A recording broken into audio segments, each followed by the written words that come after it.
और मेरे वंदरगांव क्या हो रहे हैं हालचाल। कल के वीडियो में हम लोगों ने पढ़ा था वेलोसिटी, डिस्टेंस, डिस्प्लेसमेंट, इन चीज़ों के बारे में। और आज के इस वीडियो में मैं स्टार्ट करूंगा एक्सेलरेशन। एक्सेलरेशन यानी कि त्वरण, ठीक है। एक्सेलरेशन यानी कि त्वरण। देखो एग्ज़ाम में एक्सेलरेशन से रिलेटेड क्वेश्चन किस तरीके से बनेंगे, उन सारी चीज़ों को यहाँ पे को हम लोग आज डिस्कस करेंगे। तो सबसे पहले ये समझो कि त्वरण होता क्या है, ठीक है। एक्सेलरेशन होता क्या है। देखो सिंपल सा है इसका। जैसे मान लो आप लोग अगर बाइक चला रहे हो तो बाइक में आप लोग क्या करते हो, एक्सेलरेट करते हो बाइक को।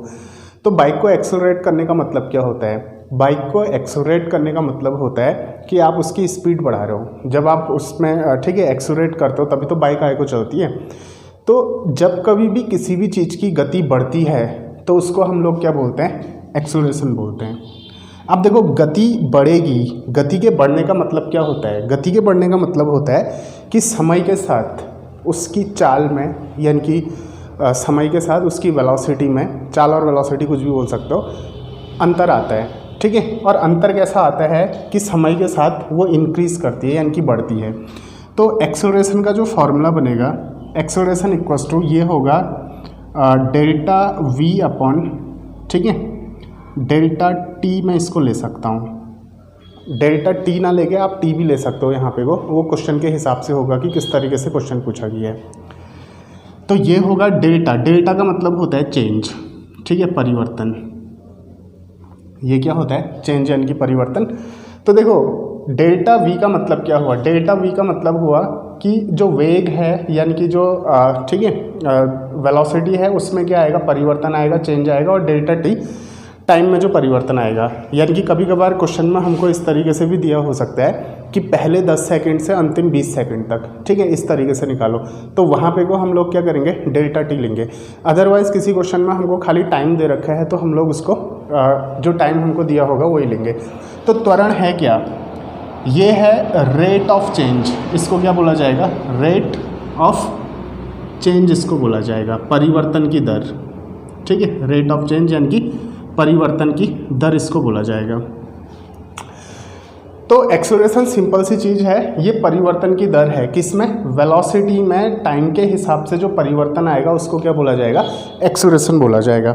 अब एक चीज़ सोचो कि कोई एक ऑब्जेक्ट है, ठीक है, ये कोई एक ऑब्जेक्ट है। अब देखो ये कांस्टेंट वेलोसिटी से v इक्वल्स टू क्या होगा, कांस्टेंट होगा। ये अगर कांस्टेंट वेलोसिटी से आई को बढ़ रहा है, कांस्टेंट वेलोसिटी से आई को बढ़ने का मतलब इसके वेग में या फिर इसकी चाल में कोई परिवर्तन नहीं होने वाला है।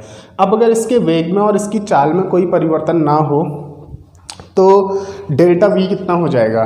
डेल्टा वी बराबर 0 हो जाएगा, क्योंकि ये क्या चीज़ है, ये परिवर्तन है, ठीक है। अगर उसकी वेलोसिटी में यानी कि उसके वेग में कोई परिवर्तन ना हो तो डेल्टा वी 0 हो जाएगा। और 0 अपॉन डेल्टा टी कुछ भी है उसके नीचे, 0 अपॉन समथिंग कितना होता है, ये 0 ही होता है। तो एक्सेलरेशन इक्वल्स टू कितना निकल जाएगा? 0 निकल जाएगा। तो ध्यान देना, अगर वेलोसिटी कांस्टेंट है तो उसका एक्सेलरेशन यानी कि उसका त्वरण कितना होता है? 0 होता है। एग्जाम में जो क्वेश्चन पूछा जाएगा, क्वेश्चन ऐसा पूछा जा सकता है कि अगर वेलोसिटी 0 है तो निम्न में से कौन सी चीज़ 0 होगी, ठीक है। सॉरी, वेलोसिटी अगर कांस्टेंट है तो निम्न में से कौन सी चीज़ 0 होगी। और 4 ऑप्शन आपको दे दिए जाएंगे। जैसे एक ऑप्शन वेलोसिटी दे दिया, ठीक है, एक ऑप्शन ठीक ये कुछ जैसे स्पीड दे दिया, टाइम दे दिया, कुछ भी दे दिया। 4 ऑप्शन इस तरीके से दिए जाएंगे जो कि आपस में मिलते जुलते ऑप्शन होंगे, ठीक है। तो ध्यान देना, वेलोसिटी अगर कांस्टेंट होगी तो एक्सेलरेशन क्या होगा? एक्सेलरेशन 0 होगा। तो देखो इसमें है क्या, इसको हम थोड़ा और भी अलग तरीके से लिख सकते हैं। जैसे कुछ इस तरीके से इसको लिखा जा सकता है, एक्सेलरेशन इक्वल्स टू, दूसरे शब्दों में मैं ऐसे लिख सकता हूँ। देखो ये होगा फाइनल वेलोसिटी, ठीक है, फाइनल वेलोसिटी यानी कि अंतिम वेग माइनस इनिशियल वेलोसिटी, ठीक है, इनिशियल वेलोसिटी। इनिशियल वेलोसिटी मतलब प्रारंभिक वेग। तो final velocity minus initial velocity upon क्या कर दोगे? टाइम टेकन, ठीक है, टाइम टेकन। इसको इस तरीके से भी लिखा जा सकता है, final velocity minus initial velocity upon time taken.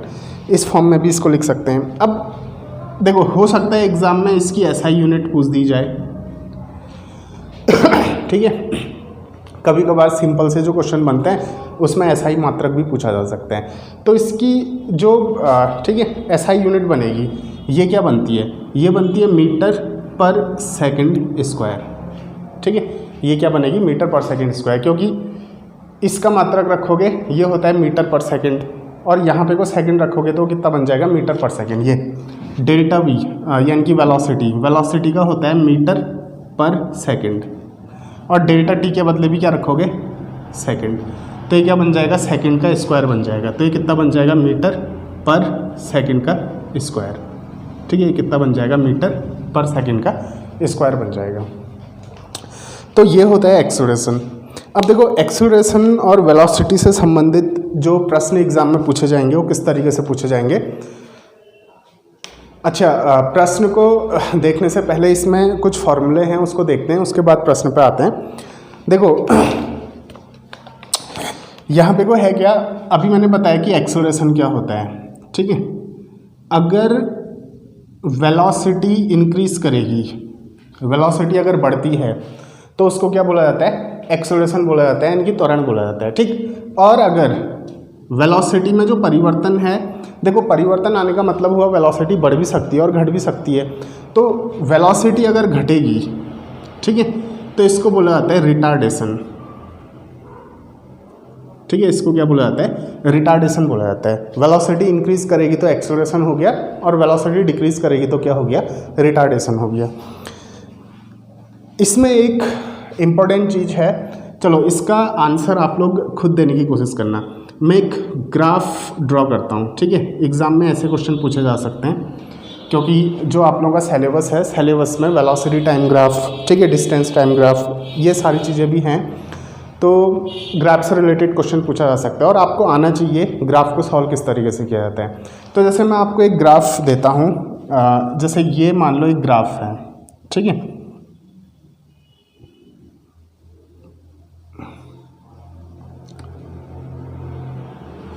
अब ये जो ग्राफ है, इसमें ये वाली जो एक्सिस है, ये वेलोसिटी की एक्सिस है, इधर को यानी कि वेग है। इसका मतलब क्या हुआ, देखो ये है जीरो से जैसे जैसे हम ऊपर को जाएंगे तो जो वेग है, वेलोसिटी है, वो बढ़ना शुरू होगी, ठीक। और ये मैं लेता हूँ टाइम की एक्सिस टी। तो यानी कि जीरो से जैसे जैसे इधर को हम लोग जाएंगे तो टाइम क्या होगा, बढ़ना शुरू होगा। अब जो ग्राफ है, ग्राफ कुछ इस तरीके का है, ये ग्राफ है, ठीक। अब आपसे जो प्रश्न पूछा जाएगा एग्जाम में, कैसा प्रश्न पूछा जाएगा, आपको एक ग्राफ दे रखा है, ठीक है, और आपसे पूछा जाएगा कि ये ग्राफ किस चीज़ को प्रदर्शित करता है, ठीक है, निम्न में से किस चीज़ को प्रदर्शित करता है। और 4 ऑप्शन आप लोगों को दिए जाएंगे। अब जैसे यहाँ पे को मैं आप लोगों को दे दूँ, पहला जो ऑप्शन है, ऑप्शन ए, ठीक है। क्वेश्चन ये है आप लोगों का कि ये ग्राफ किस चीज़ को प्रदर्शित करता है, और इसके ऑप्शन सुनना ध्यान से।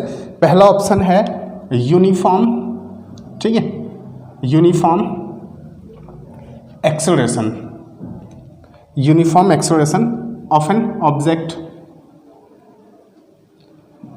इसका मतलब क्या हुआ, यूनिफॉर्म एक्सेलरेशन का मतलब हुआ कि एक नियत त्वरण, यानी कि एक्सेलरेशन त्वरण जो होगा वो कांस्टेंट होगा, ठीक है। ये किस चीज़ को प्रदर्शित कर रहा है, पहला ऑप्शन है यूनिफॉर्म एक्सेलरेशन को, ऑप्शन बी है, ठीक है, यूनिफॉर्म रिटार्डेशन को, यूनिफॉर्म रिटार्डेशन, मैंने अभी बताया था रिटार्डेशन क्या होता है, ठीक। ऑप्शन सी आप लोगों का है नॉन यूनिफॉर्म, ठीक है, non uniform acceleration of an object, वो चलते जाएगा। और ऑप्शन डी है नॉन यूनिफॉर्म रिटार्डेशन। तो देखो क्या ऑप्शन पूछ रहा है, आप लोगों को एक ग्राफ दे रखा है, और ग्राफ में आप लोगों से सवाल पूछ रहा है कि किस चीज़ को प्रदर्शित कर रहा है, ठीक है। पहला ऑप्शन दिया है यूनिफॉर्म एक्सेलरेशन को प्रदर्शित करेगा, दूसरा यूनिफॉर्म रिटार्डेशन को प्रदर्शित करेगा, तीसरा नॉन यूनिफॉर्म एक्सेलरेशन को प्रदर्शित करेगा, या फिर नॉन यूनिफॉर्म रिटार्डेशन को प्रदर्शित करेगा। हिंदी में सवाल होगा तो हिंदी में ऐसा ही होगा, ये नियत त्वरण होगा, या फिर ये नियत क्या होगा, रिटार्डेशन होगा, या फिर ये क्या होगा, अनियत एक्सेलरेशन होगा, या फिर ये अनियत रिटार्डेशन होगा। कुछ इस तरीके से पूछेगा, ठीक है। Uniform, non uniform, 4 option. तो एक बार सोच के बताओ, 1 मिनट के लिए वीडियो को पॉज करके सोच लो आप लोग कि इसका आंसर क्या होगा, ठीक है। तो देखो, इसको सॉल्व करने के लिए अगर आप लोगों ने खुद इसका आंसर देख लिया है तो एक बार अपने आंसर को मैच कर लेना, क्या है इसका आंसर। इसमें देखो हो क्या रहा है, जैसे जैसे टाइम बढ़ेगा, ये देखो ये जो ग्राफ है ये टाइम की एक्सेस में यहाँ पे को है, ठीक है।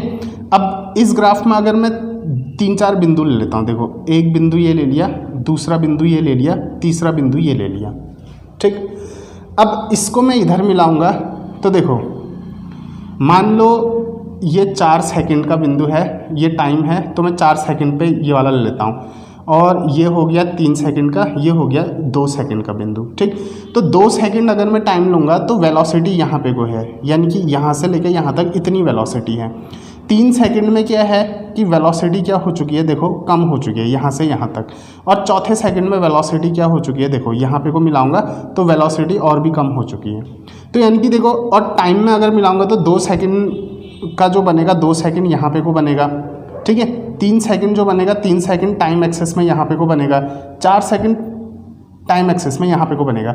यानी कि जैसे जैसे टाइम बढ़ा, देखो टाइम बढ़ते गया तो पहले 2 सेकंड में वेलोसिटी यहाँ पे को थी, ठीक। टाइम बढ़ा, 3 सेकंड में वेलोसिटी नीचे हो गई, यानी कि कम हो गया। 4 सेकंड में यानी कि टाइम बढ़ते गया तो वेलोसिटी क्या हो गई, ये देखो यहाँ पे को पहुँच गई और भी कम हो गई। तो इसका मतलब टाइम बढ़ते जा रहा है तो वेलोसिटी कम हो रही है। और कैसे कम हो रही है, यूनिफॉर्म तरीके से कम हो रही है, ठीक है। ऐसा नहीं कि कहीं पे को बहुत ज़्यादा कम हो गई, कहीं पे को बहुत ज़्यादा, ठीक है, कहीं पे को थोड़ी सी कम हुई, इस टाइप का नहीं हो रहा है। अगर देखो नॉन यूनिफॉर्म होता ना, ग्राफ एकदम सीधा नहीं आता, ठीक है। ग्राफ क्या होता, कहीं ऐसे आता, फिर कहीं पे को उड़ जाता, फिर कहीं पे को फ्लैट हो जाता, फिर नीचे को आता। तो इस तरीके का ग्राफ होता नॉन यूनिफॉर्म में। जैसे कुछ इस तरीके का, जैसे ये कि ग्राफ पहले नीचे आया, फिर कुछ इस तरीके से आया, फिर इस तरीके से आया, फिर इस तरीके से, फिर इस तरीके से। देखो यहाँ पे को अगर मैं लूँगा, ये फर्स्ट के 2 सेकंड में वेलोसिटी इतनी है, ठीक है। फिर यहाँ पे को मैं लूँगा 4 सेकंड, तो 4 सेकंड में भी अगर मैं मिलाऊंगा तो वेलोसिटी इतनी रहेगी। यहाँ तो वेलोसिटी यूनिफॉर्म रही, फिर अचानक से वेलोसिटी कम हो गई यहाँ पे कोई इस तरीके से, तो अचानक से वेलोसिटी फिर क्या हो गई, अब 5वें सेकंड में वेलोसिटी कम हो गई। तो कुल मिला के ये क्या है, नॉन यूनिफॉर्म ग्राफ है, और ये क्या है, एकदम यूनिफॉर्म ग्राफ है। वेलोसिटी कम हो रही है लेकिन क्या हो रही है, यूनिफॉर्मली कम हो रही है। तो इसका आंसर क्या होगा, इसका आंसर बी वाला होगा कि यूनिफॉर्म क्या है, रिटार्डेशन है। मैंने क्या बोला था, रिटार्डेशन का मतलब होता है वेलोसिटी कम होना। टाइम जैसे जैसे बढ़ते जाएगा वेलोसिटी कम होगी। और ये रिटार्डेशन कब होता है, देखो जब आप अपनी बाइक या फिर अपनी स्कूटी, अपनी गाड़ी कुछ भी चलाना शुरू करते हो ना, जब आप चलाना शुरू करते हो तो उसकी स्पीड धीरे धीरे बढ़ती है, तो वो हुआ एक्सेलरेशन। और जब आप रोकते हो तो क्या होता है, आप देखो 70 की स्पीड में अगर आपकी गाड़ी चल रही है तो अचानक रोक देते हो क्या, अचानक नहीं रोकते हो ना, उसकी स्पीड कम करते हो, स्पीड कम करते हो और फिर ब्रेक लगाते हो, ठीक है। अचानक रोक के तो क्या होगा, बाइक 70 की स्पीड में अगर बाइक जा रही है, अचानक से ब्रेक लगाओगे तो क्या होगा, पीछे वाला उखड़ के कहीं आगे चले जाएगा। तो क्या है कि धीरे धीरे रोका जाता है, यानी कि स्पीड को कम किया जाता है। तो बाइक जब चलना शुरू होती है तो एक्सेलरेशन होता है, और जब बाइक को रोका जाता है तो क्या होता है, रिटार्डेशन होता है, ठीक। तो ये हो गया, इसका आंसर क्या होगा, यूनिफॉर्म रिटार्डेशन होगा इस ग्राफ। तो ग्राफ को देखना समझो, ठीक है। ये नहीं कि देखो नॉर्मली क्या है, मैंने एक चीज़ देखी कि बच्चे कर क्या रहे हैं, जैसे वंदरा की अगर तैयारी कर रहे हो उसमें फिजिक्स आ रही है, तो क्वेश्चंस को कहीं पे को उनको क्वेश्चन मिल रहे हैं तो क्वेश्चंस को पढ़ के उन क्वेश्चंस को रट ले रहे हैं। अब एक चीज़ बताओ कि आपने क्वेश्चन रट लिया और एग्जाम में वो क्वेश्चन नहीं आया, तो दूसरा क्वेश्चन आप कैसे सॉल्व करोगे। आपने 4 ग्राफ रट लिए, ठीक है, एग्जाम में वो ग्राफ नहीं आए, कोई अगला ग्राफ आ गया, तो कैसे सॉल्व करोगे। तो एटलीस्ट आपको ये पता होना चाहिए कि भाई ये जो ग्राफ है, आखिर ग्राफ को समझना किस तरीके से। तो ग्राफ को समझ के चलो, ग्राफ कैसा भी होगा आप लोगों को पता चल जाएगा कि हाँ इसमें क्या हो रहा है, ये यूनिफॉर्म है, नॉन यूनिफॉर्म है, ठीक है, रिटार्डेशन हो रहा है, या फिर क्या बोलते हैं कि एक्सेलरेशन हो रहा है, क्या चीज़ हो रही है। अगर एक्सेलरेशन होता तो वेलोसिटी इंक्रीज करती, ठीक है, टाइम के साथ वेलोसिटी इंक्रीज करती। तो देखो ग्राफ किस तरीके का बनता, ग्राफ इस तरीके का बनता कि जैसे जैसे टाइम बढ़ता जाता वैसे वैसे वेलोसिटी भी बढ़ती जाती। तो देखो ग्राफ ऐसा बनता कुछ इस तरीके से। यहाँ पे को देखो, पहले सेकंड में ये टाइम हो गया और वेलोसिटी यहाँ पे को आएगी कम है। 4 सेकंड बाद क्या होगा, अगर मैं मिलाऊंगा तो मेरे को पॉइंट कहीं यहाँ पे को मिलाना पड़ेगा और इस पॉइंट को यहाँ मिलाऊंगा तो वेलोसिटी है, यानी कि टाइम बढ़ा तो वेलोसिटी बढ़ के यहाँ पे को पहुँच गई। तो ये हो गया एक्सेलरेशन का ग्राफ। रिटार्डेशन का ग्राफ इस तरीके से आएगा, एक्सेलरेशन का ग्राफ इस तरीके से जाएगा, ठीक है। अगर यूनिफॉर्म होगा तो, नॉन यूनिफॉर्म होगा तो ऐसे टेढ़ा मेढ़ा चला जाएगा, बस इतना ही अंतर है उसमें। तो ये एक ठीक है एमसीक्यू बेस्ड क्वेश्चन बना। इसको थोड़ा सा और आगे को बढ़ाते हैं। अब देखो, अब यहाँ पे को क्या होता है कि आपने एग्ज़ाम के हिसाब से जो इक्वेशंस बनती हैं, ठीक है, उन इक्वेशंस को आपने रट लेना है। आपने इक्वेशंस कैसे आई, कहाँ से आई, इसकी तरफ ध्यान देना नहीं है, इसकी तरफ बिल्कुल भी ध्यान देना नहीं है। आपने कोई डेरिवेशन नहीं करना है, कुछ नहीं करना है। एग्जाम में आप लोगों से ऐसा कुछ भी नहीं पूछने वाला है। तो यहाँ पे को मैं बात करूँगा 3 इक्वेशन ऑफ मोशन की, ठीक, 3 इक्वेशन ऑफ, ठीक, 3 इक्वेशन ऑफ मोशन। अब देखो 3 इक्वेशन ऑफ मोशन, ये इक्वेशन आप लोग याद रख लेना क्योंकि एग्जाम में क्वेश्चन पूछा जाएगा। और एक चीज़ का ध्यान देना, जो हम छोड़ देते हैं एग्जाम में वही पूछा जाता है, ठीक है। तो आप लोग कोई भी टॉपिक छोड़ना नहीं है आप लोगों ने। और आप लोगों को लगता है कि 1 दरोगा का पेपर है, इसमें न्यूमेरिकल सेक्शन नहीं आएगा, तो आप गलत हो। आ सकता है, कुछ भी आ सकता है, क्योंकि ये उत्तराखंड का पेपर है और उत्तराखंड में अगर सिलेबस में कोई चीज़ दे रखी है तो वहाँ से उठा के वो कुछ भी पूछ सकते हैं, ठीक है। तो ये जो इक्वेशन ऑफ मोशन है, 3 इक्वेशन ऑफ मोशन आप लोगों ने याद रखनी है। देखो पहली इक्वेशन ऑफ मोशन क्या होती है, ये होती है v = u + at। अब बचपन के दिन याद करो, v क्या होता था इसमें, यहाँ पे को लिख देता हूँ। v होता है आप लोगों का फाइनल, ठीक है, फाइनल वेलोसिटी, यानी कि अंतिम वेग इसको बोला जाएगा, ठीक। u क्या होता है, u होता है इनिशियल, ठीक है, इनिशियल वेलोसिटी, यानी कि प्रारंभिक वेग। a क्या होता है इसमें, ये तो आप लोगों को पता ही है, त्वरण होता है, यानी कि एक्सेलरेशन होता है, ठीक। और t क्या होता है इसमें, टाइम होता है। ये क्या होती है, फर्स्ट इक्वेशन ऑफ मोशन होती है। तो ये आई कहाँ से, ये आप लोगों ने याद नहीं रखना है, क्योंकि आपने कोई स्कूल का एग्जाम नहीं देना है, आप लोगों ने कॉम्पिटिटिव एग्जाम देना है, उसमें ये नहीं पूछने वाला है कि ये आई कहाँ से, ठीक है। बस आप लोगों ने इसको याद रखना है।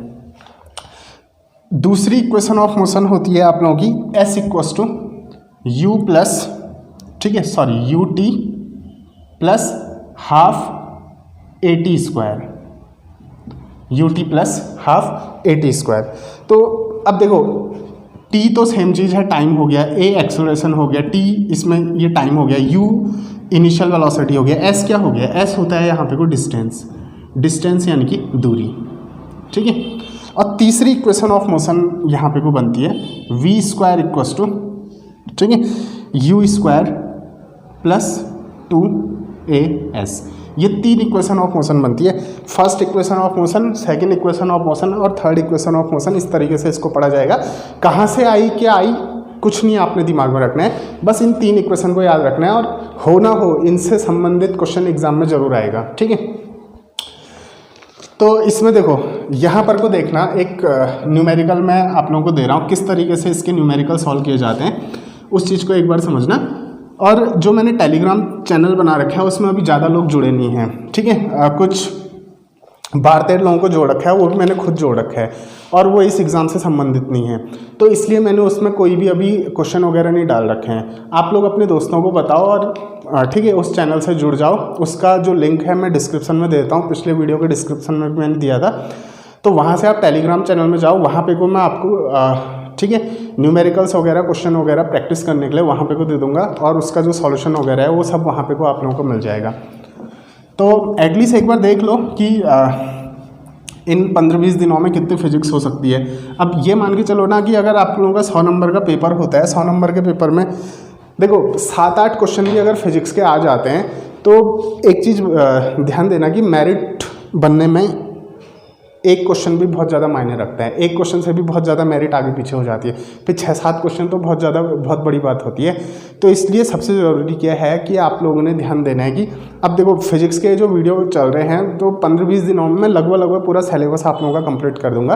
और सिलेबस अगर कंप्लीट हो जाता है, देखो कॉन्सेप्ट आपके समझ में आ गया, सिलेबस कंप्लीट हो जाता है, तो अगर 7-8 क्वेश्चन आ रहे हैं ना, तो उसमें से 4 क्वेश्चन आप डेफिनेटली बना लोगे। और एक क्वेश्चन भी बहुत ज़्यादा इंपॉर्टेंस रखता है इन एग्जाम्स में, तो हो सके तो अपने जो भी आप लोगों के साथ वाले हैं उन सब लोगों को एक बार बताओ ज़रूर। तो इसमें क्या बोलते कि देखो, जैसे एक क्वेश्चन ये है आप लोगों का कि एक स्कूटर का वेग स्कूटर स्टार्ट होने के 10 सेकंड में, ठीक है, स्टार्ट होने के 10 सेकंड में कितना हो जाता है, 36 किलोमीटर पर आवर, 36 किलोमीटर प्रति घंटा हो जाता है। तो स्कूटर का त्वरण क्या होगा? और आप लोगों को 4 ऑप्शन दिए होंगे कुछ इस तरीके से, 1 मीटर पर सेकंड स्क्वायर, 3 मीटर पर सेकंड स्क्वायर, ठीक है, 0.5 मीटर पर सेकंड स्क्वायर और 4 मीटर पर सेकंड स्क्वायर। तो इस तरीके के क्वेश्चन को किस तरीके से सॉल्व करना है वो चीज़ ध्यान देना। तो देखो, जब कभी भी आप लोग किसी न्यूमेरिकल को सॉल्व करते हो तो सबसे पहले न्यूमेरिकल को लेके आओ, ठीक है, जो स्टैंडर्ड जो वैल्यूज़ होती है उनमें लेके आओ। देखो, आप लोगों को जो आंसर है वो मीटर पर सेकंड में है, लेकिन यहाँ पे वो किलोमीटर पर आवर में दे रखा है। तो पहले ये जो आवर है यानी कि ये जो घंटा है इसको चेंज करके सेकंड में लाओ और किलोमीटर को चेंज करके मीटर में लेके आओ। तो क्योंकि आंसर जैसा है वैसा ही तो आप लोगों ने न्यूमेरिकल को सॉल्व करना पड़ेगा। तो फिलहाल मैं यहाँ पे को ये ठीक है ऑप्शंस को मिटा दे रहा हूँ। अब देखो इसको सॉल्व कैसे करना है। तो सबसे पहले किलोमीटर पर आवर को मैंने किस में बदलना पड़ेगा, मीटर पर सेकंड। अब देखो 36 किलोमीटर पर आवर, इसका मतलब क्या हुआ? अब कुछ लोगों को कन्फ्यूज़न होता है कि किलोमीटर पर आवर को मीटर पर सेकंड में कैसे बदलना है। तो देखो कभी कभार चीज़ें दिमाग से निकल जाती हैं। तो अगर मैं वैल्यू बताऊं कि 5/18 या फिर 18/5 से मल्टीप्लाई करो, डिवाइड करो, तो हो सकता है कि दिमाग से निकल गया। अब दिमाग से निकल गया तो एग्जाम में फिर और प्रॉब्लम हो जाती है। तो चेंज कैसे करना है? देखो, किलोमीटर पर आवर है ना, इसका मतलब क्या हुआ? 36 किलोमीटर अपॉन 1 आवर, यही तो हुआ नहीं हुआ? इसका मतलब 36 किलोमीटर पर आवर का मतलब हुआ किलोमीटर अपॉन आवर। तो अब देखो ये हो जाएगा 36 गुणा किलोमीटर। 1 किलोमीटर में कितने मीटर होते हैं? 1000 मीटर होते हैं। तो यहाँ पे कोई मीटर रख दूंगा, तो 1 किलोमीटर के बदले मैंने 1000 मीटर रख दिया, ठीक। और यहाँ पे को आ जाएगा 1 घंटे में कितने मिनट होते हैं? 60 मिनट होते हैं। लेकिन हमने चेंज किस में करना है? सेकंड में चेंज करना है। 1 घंटे में होते हैं 60 मिनट और 1 मिनट में होते हैं 60 सेकंड। तो 60 गुणा 60 कर दूंगा। तो 1 जीरो से ये जीरो गया, इस जीरो से ये जीरो गया, 6 जा कितना होता है? 36। 36 से 36 एक बार कटेगा तो बचेगा कितना? 10। तो ये आ जाएगा 10 मीटर पर सेकंड। तो 36 किलोमीटर पर आवर को मैंने जब मीटर में बदला तो कितना आएगा? 10 मीटर पर सेकंड आएगा, ठीक है। ये चीज़ हो गई। अब इसमें एक काम करते हैं कि क्वेश्चन को किस तरीके से सॉल्व करना है वो चीज़ देख लेते हैं, ठीक है। चलो फिलहाल मैं इसको यहाँ पे को सॉल्व कर देता हूँ। तो अब इसमें एक काम करो, इसमें देखो, इसमें फर्स्ट इक्वेशन ऑफ मोशन लगाते हैं, v = u + at, ठीक, क्योंकि हमने a निकालना है। अब देखो v कितना होगा? v मिल चुका है, कितना है? 10 मीटर पर सेकंड, ठीक है।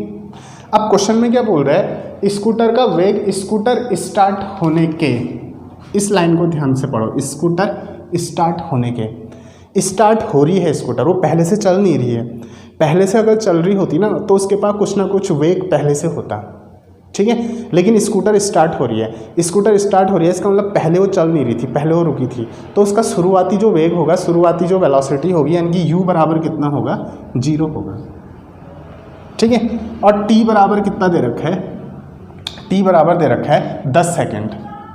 10 सेकेंड, बस चीज़ें आप लोगों के पास हैं। a आप लोगों ने निकालना है, इसमें रख दो। v कितना हो गया? 10 बराबर u कितना हो गया? 0 प्लस, ठीक है, t कितना हो गया? a निकालना है और t के बदले 10 रख दो। तो ये तो 0 ही हो गया, a निकालना है तो ये जो 10 है इसके नीचे आ जाएगा। तो a बराबर कितना आ जाएगा? 10/10, और 10/10 कितना होता है? 1। तो ये आ जाएगा 1 मीटर पर सेकंड स्क्वायर। तो इसका आंसर क्या होगा? आंसर होगा ऑप्शन नंबर ए, ठीक है। तो इस तरीके से आप लोगों के क्या हो जाएंगे? न्यूमेरिकल सॉल्व हो जाएंगे। बहरहाल क्या बोलते हैं कि आज के वीडियो में इतना ही। बाकी इससे संबंधित और भी न्यूमेरिकल्स हैं जो मैं आपको टेलीग्राम चैनल में सेंड कर दूंगा, लेकिन आप उससे जुड़ जाइए, क्योंकि जिन लोगों को मैंने उसमें जोड़ा है वो 1 दरोगा वाले नहीं हैं। अब मैं उनको बार बार ऐसे क्वेश्चन भेजूँगा तो वो लोग भी परेशान हो जाएंगे, ठीक है। तो मिलते हैं अगले वीडियो में। धन्यवाद, नमस्कार।